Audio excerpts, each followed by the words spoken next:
এই স্বৈরাচার সরকারের লজ্জা দেন এবং এই সরকারের পতন না হওয়া পর্যন্ত আপনারা রাজপথে আসুন। 9 দফা দাবি, আপনারা 9 দফা দাবি ছাত্রদের সাথে সাধারণ জনগণ আপনারা একাত্মতা ঘোষণা করেন। এখন মাত্র সময়ের দাবি, আমরা যদি সবাই একত্রতা হই, আমরা যদি এই আন্দোলনকে আরো কঠিনতম করতে পারি, এই সরকার বেশি দিন ক্ষমতায় থাকতে পারবে না। আমরা আরো বলতে চাই, এই সাধারণ জনগণের এই যে 266 জন মারা গেছে, এইটা তদন্ত এই সরকার করলে আমরা মানব না। আমরা জাতিসংঘের হস্তক্ষেপ কামনা করি। খুনি কি কখনো তার বিচার করতে পারে না? এই দাবি সেই খুনি সরকার করতে পারবে না।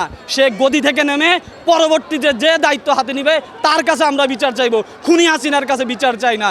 এ জায়গায় আমি একজন বিশ্ববিদ্যালয় শিক্ষার্থী হিসাবে আমি চাই জাতিসংঘ এই জায়গায় হস্তক্ষেপ করুক এবং 267 মানুষকে যেভাবে পাখির মতো গুলি করে মারা হয়েছে, যেভাবে ছোট ছোট বাচ্চাদের জীবন বাসার ভিতর ছাদের উপর খেলতে গিয়ে তাদের জীবন শেষ হয়েছে, আমি চাই এই মানুষগুলোর বিচার হোক। আজকে মুগ্ধর কি দোষ?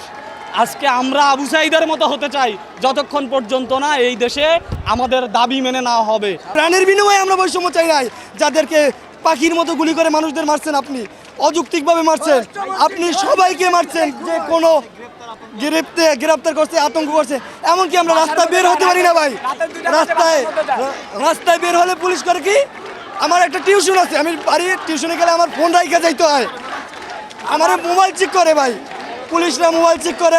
আপনি বের হইলেই মোবাইল যদি কিছু পায় তাহলে অ্যারেস্ট, তারপর রিক্সা থেকে ধরে নিয়ে যায়। কোনো স্বাধীনভাবে চলতে পারি না।